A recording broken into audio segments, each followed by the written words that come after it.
ਸੋ still ਅਗਰ ਤੁਸੀਂ ਮੈਨੂੰ ਜਿੰਨਾ ਕਿ ਮੈਂ ਡਾਂਟ ਖਾ ਕੇ ਆਇਆ ਉਹਨਾਂ ਕਿ ਤੁਸੀਂ ਮੈਨੂੰ ਪਿਆਰ ਦੇ ਦਿਓ तो मेरा हौसला बढ़ जाएगा, मैं अपना काम ठीक कर लूँगा।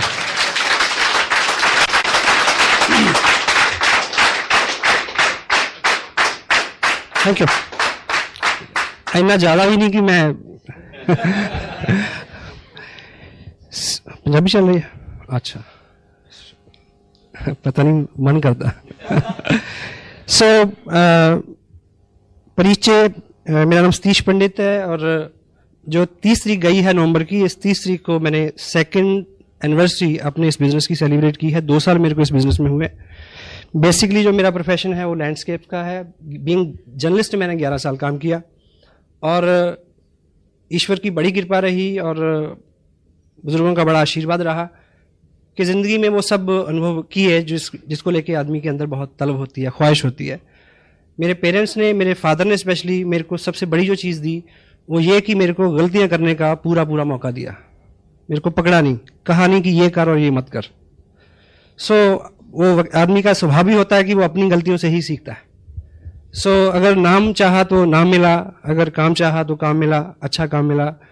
मैरिज हुई, my wife, I feel blessed जिस तरह की लेडी के साथ मैं रह रहा हूँ एंड उनके कॉपरेशन से इतना मैं सारा कर पाया हूँ क्योंकि 2 साल में मैंने काफ़ी काम किया है, ऐसा मेरा दिल मानता है।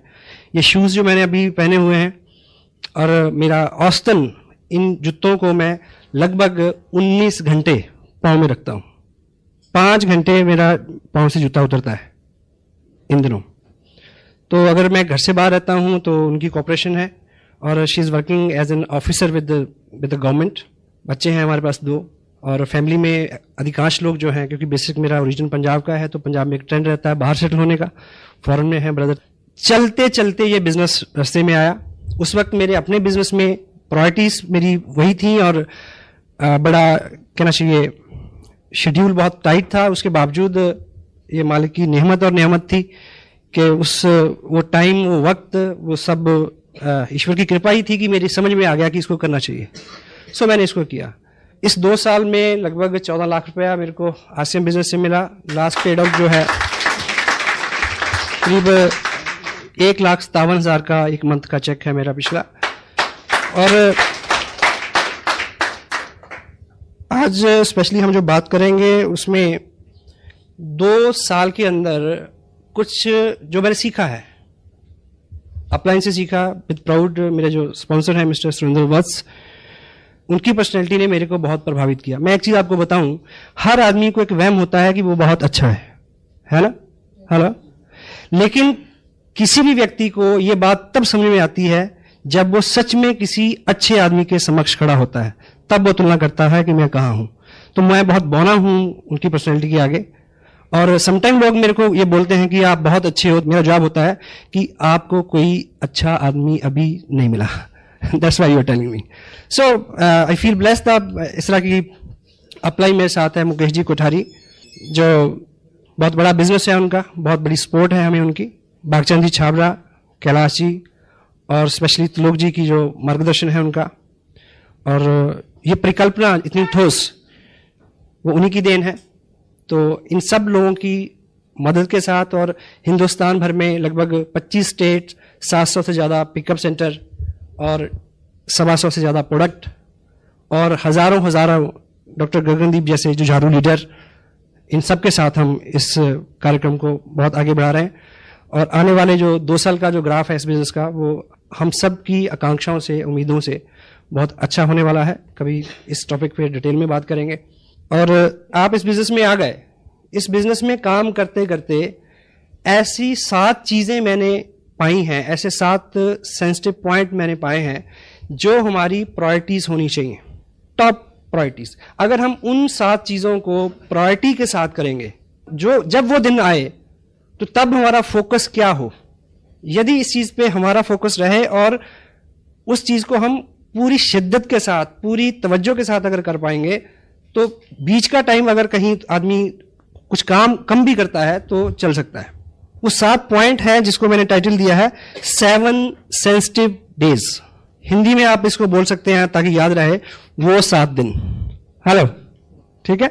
तो पहला जो दिन है, जो जब आपकी जिंदगी में आए, कुछ लोगों की आने वाला है, कुछ लोगों के आ चुका है।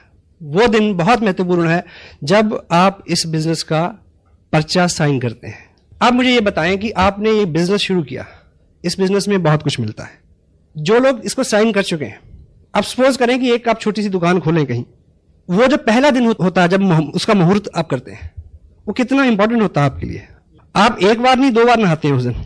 हाँ जी, वहां जाने से पहले मंदिर जाते हैं, मुहूर्त निकलवाते हैं उसका, ठीक, और अपने मन में बड़ी उमंग, बड़ी श्रद्धा, बड़ा एक होप, कोई अपशगुन ना हो जाए उस दिन, इतने एहतियात, है ना। इन सब चीजों का कंक्लूजन लेके आप उस दिन शुरुआत करते हैं। कुछ ना कुछ धार्मिक अनुष्ठान करवाते हैं, कोई कस्टमर, स्पिरिचुअल कस्टमर, रिलीजन से जुड़ा हुआ कोई चीज, कोई पार्ट है, यानी एनीथिंग। तो सवाल यह है कि जब आप इस बिजनेस को साइन करते हैं, क्या तब इस तरह का भाव आता है? जनरली नहीं आता, क्योंकि हम इसको बिजनेस मान के साइन नहीं करते। शायद बाद में फील होता है ना। यदि आपने शुरू करना है तो आप, मेरी राय है कि इसको इस तरह से शुरू करें। हेलो, यदि कर चुके हैं तो कल मान लीजिए कि वो पहला दिन है, कल कुछ अलग से टाइम निकालें। अगर आपका चेक आ चुका है तो उसको किसी पवित्र जगह पे रखें, मालिक को उसमें हाजिर नाजिर करें। हेलो, वो हेल्प बिल्कुल फ्री है। हाँ जी, वो जो है आप सबकी अपलाइन की भी अपलाइन है। हेलो, एक पिक्चर में एक डायलॉग था, एक प्रभावशाली जो बिजनेसमैन है वो अपने बेटे को बोलता है कि आज की दुनिया में ऐसा ब्ला ब्ला करने के लिए सबके स्विच अपने हाथ में रखने पड़ते हैं। हाँ जी, और वो आगे से जवाब देता है कि एक मेन स्विच है जो उसके पास है, यदि उसने ऊपर कर दिया हेलो, आपकी ऊर्जा, आपकी शक्ति, आपकी ताकत, आपकी अकल, नॉलेज, कुव्वत, सब आपको मुबारक हो, लेकिन मेन स्विच है कहीं। हेलो, ठीक है। तो इस तरह का भाव लें, इस तरह का संकल्प करें, उस मालिक को हाजिर करें उसमें, ठीक है। तो एक अच्छी शुरुआत। हाँ जी, ठीक है। क्योंकि ट्रेडिशनल काम में बड़ा हम करते हैं कि ऐसा ना हो जाए, वो आगे नींबू टांगते हैं कुछ लोग, या परांदी टांग देते हैं, है ना। परांदी टांग के नहीं घूमना कल से। हेलो, सो इस तरह का कुछ, आप सहमत है? अगर आप इस तरह का करके शुरू करोगे तो आपको हर वक्त पे वो याद आता रहेगा। हेलो, जब भी मुश्किल आएगी वो याद आएगा, me and God can do wonder. Hello, me and God, हम दो मिलके कमाल कर सकते हैं, ठीक है। तो वो दूसरा जो है वो आपके साथ हर वक्त हो, वो है। लेकिन अगर आप ग्रेटिट्यूड के साथ उसको साथ रखेंगे, आभार व्यक्त करते हुए हर वक्त, तो उसकी कृपा निश्चित रूप से ज्यादा बरसेगी आपके ऊपर, ठीक है। पहला दिन। सेकंड, दूसरा जो सेंसिटिव दिन आपके बिजनेस में होगा वो हर महीने में एक बार आता है, जब आपके बिजनेस की क्लोजिंग होती है, जिस दिन आप सारा बिजनेस कलेक्ट करके पोस्ट करते हैं भीड़भाड़ा के लिए। बहुत इंपॉर्टेंट दिन होता है। सभी, सारा बिजनेस कलेक्ट हो ठीक से, सारा चेक हो, उसमें कोई त्रुटि तो नहीं, गलती तो नहीं, ठीक। उसकी फोटोकॉपीज करवाएं, पीछे आपके पास रिकॉर्ड हो, कोरियर गुम हो गया तो क्या होगा। हेलो जी। और जब आपका ग्रुप बड़ा हो तो बड़े ग्रुप में जहां पे अभी नए सीखने वाले लोग हैं, उस डेट को आपका वहां होना जरूरी है। हाँ जी, मैं हर महीने प्लान करता हूं कि मुझे 8 तारीख को कहां होना है, एवरी मंथ। अगले मंथ का मेरे को भी से पता है। अभी देहरादून में मेरा बिजनेस है, 1 लाख का बिजनेस 40 लाख से ज्यादा है। वहां जो पहला एक्टिव आदमी है, उसके ऊपर एक व्यक्ति है, वो एक्टिव नहीं थे 2 साल से। अब उन्होंने एक्टिविटी करनी शुरू कर दी, 5, 7, 10 हजार का बिजनेस किया। मैं वहां गया उनको बताने की क्लोजिंग प्लेसमेंट कैसे होती है। यानी उस ग्रुप में 5,000 का बिजनेस बढ़े, इनकम से कोई सरोकार नहीं इसका, पर I am the only person between he and me, we are 2 person only. I went over there, I came back Delhi, वहां कुछ ऐसी एक्टिविटीज थी। 8-9 तारीख का ये शेड्यूल, इस तरह से मैंने एवरी मंथ क्लोजिंग से कंसर्न जितने भी जरूरी काम है, आपकी एक्टिव अपलाइन आपको बता सकती है। बहुत बार किसी अच्छे आने वाले भावी लीडर का आप वहीं पे फ्यूचर चौपट कर सकते हैं। इस त्रुटि के बारे, ये गलती ना हो। हर महीने की क्लोजिंग में आपको पता हो मुझे कहाँ होना है, क्या करना है, और जहां पे आप क्लोजिंग करा रहे हैं वहां पे उन लोगों के साथ डिस्कस करो कि इसको ऊपर, इसको नीचे, दाएं बाएं, आगे पीछे, क्यों, वाई, सिखाना है। Hello, got it. थर्ड, तीसरा सेंसिटिव महत्वपूर्ण दिन जो है वो आपके बिजनेस में होगा। हर मंथ में आपने बिजनेस भेज दिया, उसके बाद एक डेट होती है जिस दिन बिजनेस फाइनल होता है, भीलवाड़ा कंप्यूटर में सारा फीड होता है, फाइनल होता है उस दिन तक आप असेस करें कि किस व्यक्ति का चेक बनना था, सारा बिजनेस सबमिट हो गया या नहीं हो गया, कोई त्रुटि के कारण कोई ब्रेक ट्री में तो नहीं पड़ा, किसी का टारगेट रह रहा है 200 रुपए की शॉपिंग अगर हो जाए तो उसको चेक कर सकता है, ब्ला ब्ला ब्ला। बहुत इंपॉर्टेंट, संपर्क में रहे आप नए लोगों के, ये हर मंथ में आने वाले दिन है। Fourth one is big event. जब कोई बड़ा सेमिनार आता है, इस बिजनेस की या कोई चीज, इस बिजनेस की कला है जो, या इस बिजनेस को बढ़ने के लिए 80% कोई एक चीज अगर कारण है तो है बड़ा फंक्शन, बिग इवेंट। कोई बड़ा सेमिनार आने वाला है, उसमें आपने क्या क्या करना है, उसकी तैयारी में आप कितने मुस्तैद हैं। और सपोज जैसे 2 जनवरी को करनाल में और 30 जनवरी को लुधियाना में सेमिनार है, ठीक, आपने भी जाना है, मुझे भी जाना है। आपने कहां से चलना है, किसको लेके चलना है, कैसे पहुंचना है, इस सारे की प्लानिंग, आपकी टीम कहां कहां से आएगी, किस किस साधन से आएगी, कितना रास्ता है, वो सब चीजें वेल मैनेज्ड, शेड्यूल्ड शुरू में खुद करना पड़ता है। देखिए किसी भी व्यक्ति को, आज यहां बहुत सारे लोग जो डिस्ट्रीब्यूटर हैं स्पेशली, उनको कोई बुलाने नहीं गया, वो अपने आप आए। शुरू में एक आम व्यक्ति को उसको आदत में लाना है, सिस्टम में लाना है, बाद में वो सिस्टमाइज हो जाएगा खुद। बच्चे को जैसे पहली बार स्कूल भेजते हैं तो क्या बोलते हैं उसको, टिफिन खाना, टॉफी खाना, मैडम झूला जलाएगी, पापा लेने आएंगे, हेलो, ऐसे बोलते हैं। तब भी कभी जाता है, कभी नहीं जाता है। लेकिन जब वो सिस्टम में आ जाता है, बड़ा हो जाता है, फिर उसको पता होता है कि आज काम नहीं किया, मैडम भी पीटेगी और मम्मी भी पीटेगी, तब भी जाता है। Hello, systemised. एक बड़ा सेमिनार और उसके लिए किया हुआ आपका पूरे बल से एक प्रयास आपकी जिंदगी की सारी मुश्किलें हल कर सकता है।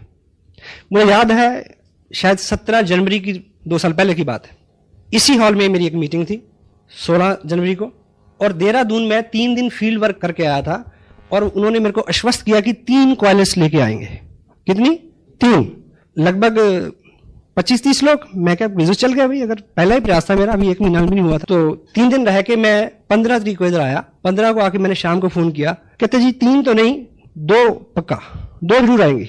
मैं कहा चलो 2 भी बुरी नहीं है। अगले दिन फोन किया कि 2 तो नहीं, 1 जरूर, पर 1 जो है ना वो खास लोगों की आएगी, बढ़िया। मैं कहा चलो 1 ही ठीक है। 16 तारीख मैंने यहाँ मीटिंग की, और मीटिंग जैसे खत्म हुई 9 बजे 10 बजे मैंने फिर फोन किया, कहते कि ऐसा है कि वर्मा जी का भैंस जो है वो ठीक है, शर्मा जी की इस तरह के बहाने। हाँ, फिर ऐसा करते हैं कि मेरे वाली जो कार है उसमें 3 लोग आ जाएंगे, मेरे को मिला के 4। एनीवे, मैंने फिर 11:30 बजे फोन किया, तब मेरा परमानेंट स्टे था चंडीगढ़ में। मैंने फोन किया तो पता चला कि 100 घंटे बाद कि वो ऐसा है जी, वो वैसा है। अब वो मारुति भी आते आते रुक गई। अब मुझे पता था कि स्कूटर तो आ नहीं सकता, तो फिर लास्ट में उस व्यक्ति ने एक बोला कि ऐसा है कि अब साथ तो कोई है नहीं। फिर मैं सोचता हूँ कि मैं भी फिर अगली बार ही सही, सवेरे बिटिया का पेपर भी है, ठीक है। ये रिजल्ट हो गया 11:30 बजे रात को। सुबह फंक्शन कहाँ? पानीपत रोड, धर्मशाला। मैंने सोचा कि मुझे क्या करना चाहिए। मैंने खाना खाया इधर ही, ये नागपाल रेस्टोरेंट है ना, खाना खा के खाते खाते मैंने सोचा कि अब तुरंत क्या करना है, यहाँ से भी कुछ लोगों ने जाना था। एनीवे, मैंने क्या किया कि ट्रिब्यून में कुछ वाकफियत है, मैं ठीक 12 बजे ट्रिब्यून पहुंच गया। वहां पूछा, वो पता चला कि 1:30 बजे वो गाड़ी जाती है जो देहरादून अखबार छोड़ती है। देहरादून बैठा उस पर, 4:45 बजे उस गाड़ी ने मेरे को देहरादून घंटाघर उतार दिया। मैंने वहां जाके फोन किया, उस व्यक्ति को लगा, उसने इस तरह से जवाब दिया, हाँ आप हो आओ, हम फिर अगली बार देखेंगे। उसको लगा कि चंडीगढ़ से बोल रहा है। मैंने बोला कि घंटाघर से बोल रहा हूं, आ जाओ। निकल गए। मैं वहां रुका 2 घंटे, 1 कॉलेज, 1 मारुति कार में लेके आया। केवल 22 महीने 50 लाख का बिजनेस है, 4 टेक्निकल, 15 रॉयल्टी। हाँ जी, 1 बड़ा फंक्शन, और उस पे आपकी मुस्तैदी, उस पे आपका किया हुआ ठीक काम। जब कोई बड़ा फंक्शन आता है तब आपको क्या करना है, डिटेल में बहुत सारी चीजें इस पे डिस्कस हो सकती हैं। अगर आप ये पॉइंट अपने दिमाग में रखोगे तो आपका दिमाग आपको आइडिया देगा, नए आइडिया देगा। लुधियाना अगर फंक्शन हो रहा है और आप उतावले हैं अमृतसर में बिजनेस करने के, अमृतसर वाले व्यक्ति को लुधियाना बुलाओ, देन फिर अमृतसर जाओ। ऐसे में जो भी चीजें हैं, करनाल में फंक्शन है, उस फंक्शन में किन नए लोगों को मैंने बुलाना है, मेरे पास लिस्ट है उनकी। लुधियाना में किन नए लोगों को बुलाना है, किसको लेके जाना है, मेरे पास लिस्ट है। एक अपनी डायरी में हॉट लिस्ट रखें हर वक्त, हॉट लिस्ट। किन लोगों को रेगुलर फोन करने हैं, किन लोगों को फॉलो करना है, और इस मंथ की प्रायोरिटीज क्या है। अब मैं पर्सनली बहुत सारे लोगों को स्पॉन्सर नहीं कर सकता, इवन दो। Next 5th one, counselling date, आपकी अपलाइन हो सकता है बहुत बिजी हो, बहुत बिजी, और मे बी आपको उनके साथ बैठने का टाइम ना मिले उनकी वजह से। पर अगर 1 महीना 40 दिन के अंदर आप seriously, dam serious, cross the table, 1-on-1, 2 घंटे 1 घंटा सीरियसली अपने बिजनेस को डिस्कस नहीं करते, तो ये आपकी गलती है। Counselling date very important. मेरा शेड्यूल बिजी रहता है, वसा का भी रहता है। ऐसा बहुत बार हुआ कि वो एक पर्टिकुलर रूट से जा रहे हैं और एक पर्टिकुलर रूट से उन्होंने ट्रेन चेंज करनी है, मैं उस स्टेशन पे पहुंच गया, वहां उनके साथ घंटा बात की। कभी ऐसा हुआ कि वो अंबाला से ट्रेन पकड़ रहे हैं दिल्ली की, उनके पास भी टाइम नहीं है, मेरी भी दिक्कतें हैं, और मैंने टिकट लिया दिल्ली का रेलवे स्टेशन, उनके साथ ट्रैवल किया 3 घंटे, बात की, वहां से दूसरी ट्रेन पकड़ के वापस आ गया। It's my job, it's my business, इससे मेरे को फायदा होना है। Counselling date very serious.